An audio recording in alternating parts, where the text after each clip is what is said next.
أعوذ بالله من الشيطان الرجيم. بسم الله الرحمن الرحيم.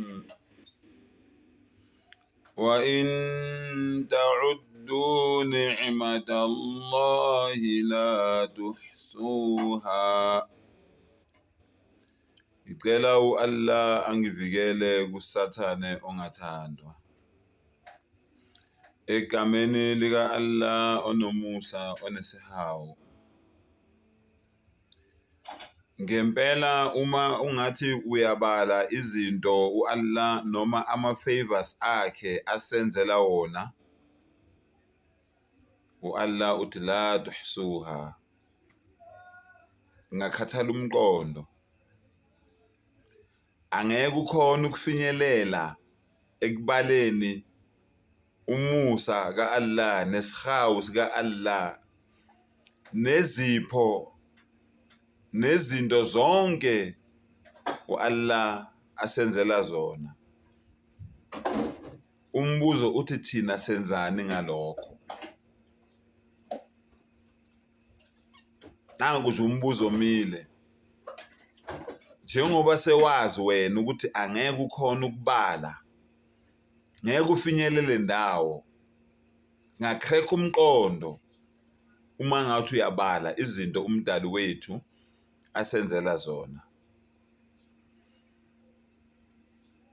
Namhlanje ngifuna ukukhuluma ngesipho esisodwa umdali asenzela sona noma asiphe sona, kodwa thina lesipho sakhe asisithathele ekhanda, asikuboni futhi ukubaluleka kwaso.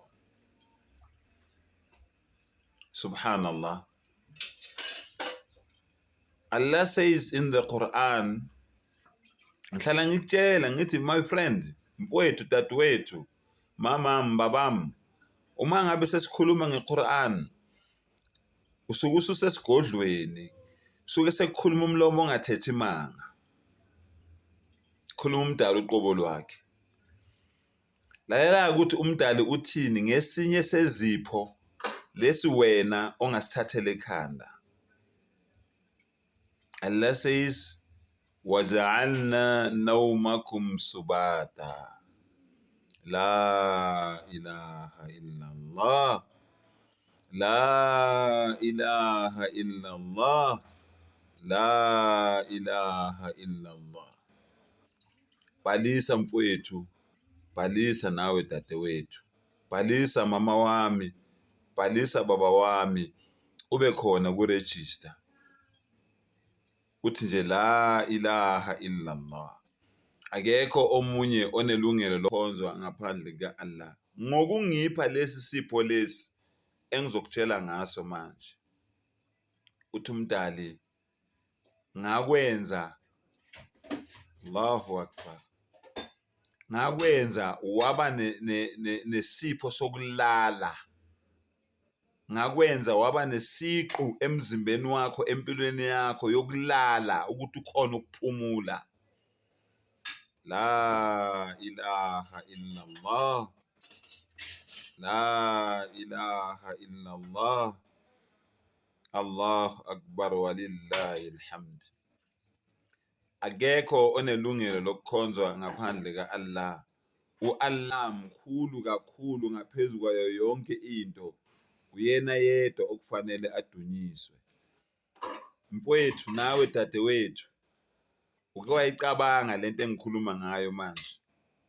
Uma ngabe ingakaze ikufikele, ngempela wallahi u-Allah uyokubuza ukuthi ngakupha ukuthi ukhona ukulala, ukhona ukuphumula. Wangibonga kanjani wena mawuvuka? Yini yokuqala eyayiphuma emlonyeni wakho uma ngabe wena uvuka sengikuphile lokuthi ukhona ukulala, ukhona ukuphumula? Bafowethu nodadewethu, khona abantu abaseyibhedlela ngenxa yesifo sokungalali.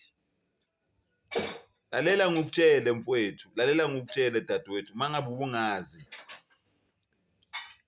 impawu zokuqala zomuntu ohlanyayo ukungalali. Angikuphindele. Impawu zokuqala zomuntu ohlanyayo ukungalali. Umbona ngokungalali umuntu ukuthi lo sekukhona umzizizi, sekukhona okungahambi kahle. Uthi Allah lokho kuyisipho engikuphe sona njengomuntu, njengengane kaAdam. Wena yini ongibonga ngayo in return? Allahu Akbar. La ilaha illallah. Bafowethu, ake sifundiseni ukubonga. Kuningi, kodwa nje ngiqale nje ngesifo sokulala ngoba ngiyazi mina ngibuye esibhedlela bengibabona abantu abanenkinga yalesifo lesi engikhuluma ngaso. Mina ngangiphathele okunye nami okwakungixakile, okuyisipho naso esiphuma kumdali.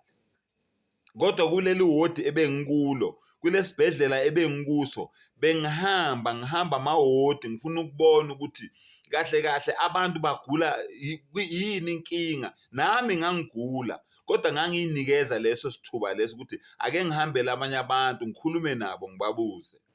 Kubhlungu mfowethu ukungalali. Isifo leso laba abafundile basibiza nge-insomnia, isifo sokungalali. Uke wambonga wena umdala ukuthi wena uyakhona ukulala? Hey mfowethu, hey dadewethu, mamami, babami, mkhulu wami, gogo wami, ngane yami, wena osenabanye onkulunkulu ngaphandle kwalo okubusise ngokuthi ukhona ukulala, thutha lapho wakhe khona kusenesikhathi. Uthathe lento engenabungozi. Uthi nje la ilaha illallah. Mdali wami, akekho onelungelo lokukhonzwa ngaphandle kwakho. Ngiyabonga ukuthi mina ngiyakhona ukulala. Wa akhiru dawana anilhamdulillahi rabbil alamin.